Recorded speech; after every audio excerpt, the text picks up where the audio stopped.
Haleluya, puji Tuhan. Perkenalkan, nama saya Samuel Barani, asal Maluku Utara. Saya bersekolah di STT Rumah Murid Kristus Bitung, mengambil prodi Pendidikan Agama Kristen semester 1. Sekarang saya akan membahas tentang identitas hamba Tuhan. Sebelum kita membahas lebih jauh tentang identitas hamba Tuhan, kita harus tahu terlebih dulu apa itu hamba Tuhan.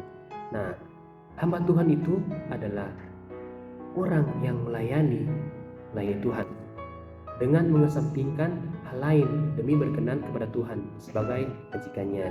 Jadi seorang hamba Tuhan ini, walaupun dia punya kesibukan lain, kesibukan pribadi dan itu, ia akan mengesampingkan hal itu demi melakukan kehendak Tuhan terlebih dulu. Itulah hamba Tuhan. Nah, sekarang kita akan mulai membahas tentang identitas hamba Tuhan. Nah, berbicara tentang identitas berarti menunjukkan diri pada orang lain, menunjukkan diri pada dunia. Nah, apa yang harus ditunjukkan hamba Tuhan? Tentunya menunjukkan kerendahan hatinya, menunjukkan sifat-sifat daripada Tuhan yang ada pada dirinya. Nah, itu yang harus ditunjukkan pada orang lain. Nah, ada 5 hal yang bisa menggambarkan identitas hamba Tuhan. Hal apa saja itu?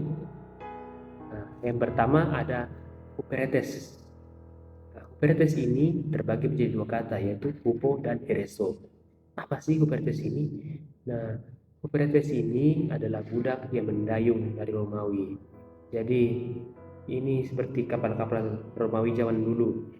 Kapal-kapal zaman dulu itu belum punya teknologi seperti sekarang. Jadi membutuhkan tenaga untuk mendayung. Nah, yang mendayung kapal itu adalah budak-budak ini. Budak-budak inilah yang disebut huperetes. Nah, mereka ini yang mendayung, kaki mereka terikat dan mereka hanya siap menerima perintah. Disuruh mendayung siap, disuruh berhenti siap. Jadi mereka ini hidup dalam keteraturan. Nah, penekanannya pada seorang hamba Tuhan adalah seorang hamba Tuhan melayani dalam keteraturan. Nah, jadi seorang hamba Tuhan itu taat pada aturan.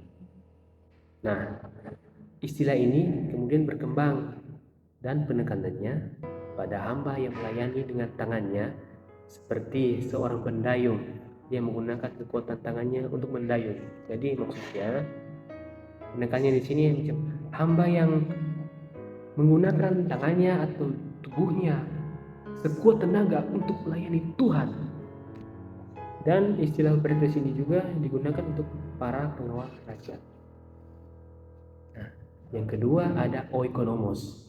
Nah, oikonomos ini tingkatannya lebih tinggi daripada hamba biasa. Dia bisa juga disebut pengelola atau manajer. Jadi oikonomos ini tugasnya mengatur ini itu, memerintah hamba yang ini untuk kerja ke sini. Jadi oikonomos ini tugasnya seperti pemimpin, mengatur hamba-hamba yang lain. Dia adalah pemimpin. Nah, seringkali oikonomos ini dipercayakan kepadanya tugas pengurusan rumah tangga, ini itu dia dipercayakan. Oikonomos ini adalah pemimpin. Nah, seorang pemimpin harus mempunyai perencanaan. Sebelum bekerja, dia harus mempunyai perencanaan ini.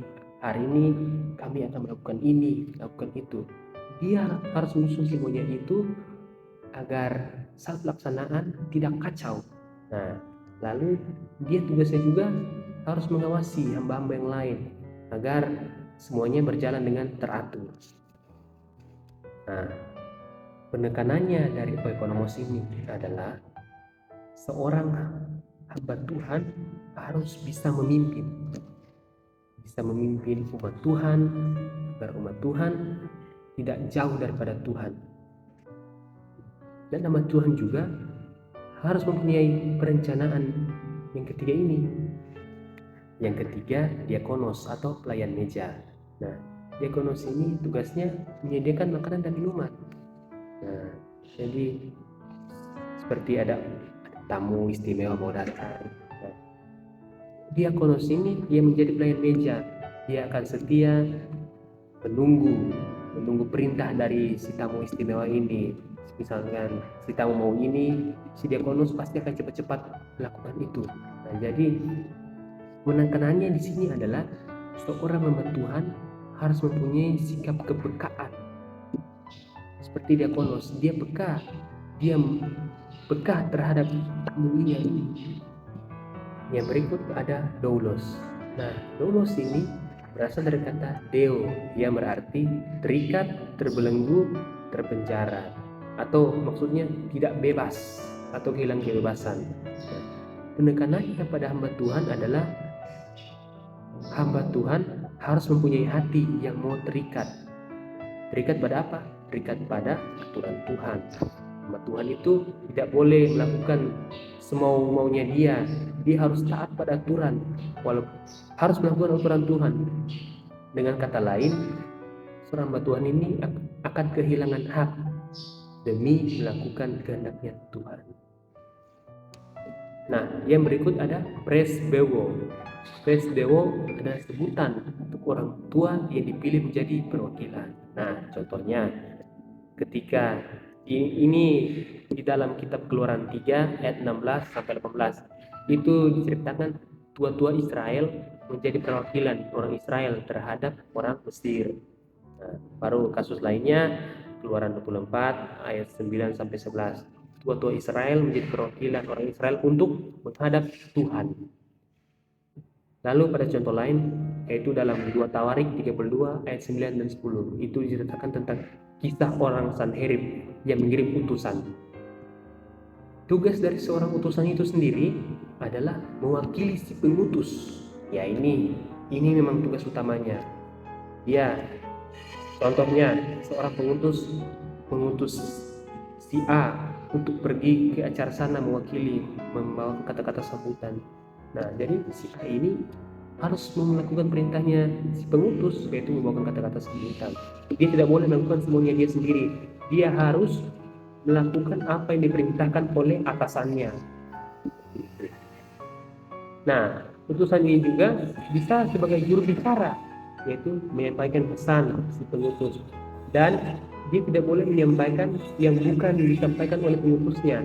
Dengan kata lain, apa yang dikatakan si pengutus harus itu yang disampaikan oleh si yang diutus.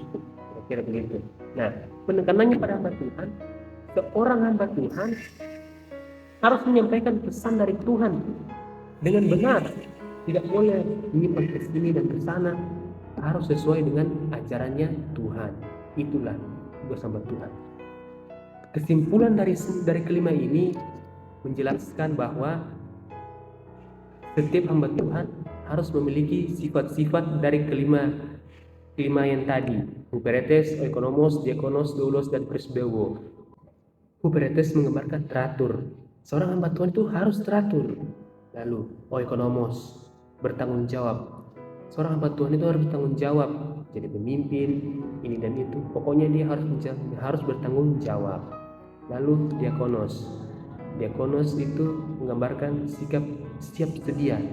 Di perintah ini siap, perintah itu siap. Dia siap sedia, memiliki kepekaan. Lalu yang berikut doulos. Doulos ini menggambarkan keterikatan. Terikat. Jadi seorang hamba Tuhan harus terikat pada aturan-aturannya Tuhan. Gitu. Lalu yang kelima, presbewo, perwakilan. Seorang hamba Tuhan adalah perwakilan Tuhan di bumi. Jadi karena dia adalah seorang perwakilan, dia harus menyampaikan apa ajaran-ajaran Tuhan pada umat-umat Tuhan, agar umat-umat Tuhan bisa mengenal Tuhan. Itulah tugasnya sebagai perwakilannya Tuhan di bumi ini. Nah, puji Tuhan, materi identitas hamba Tuhan sampai di sini. Sampai jumpa lain waktu. Tuhan Yesus memberkati.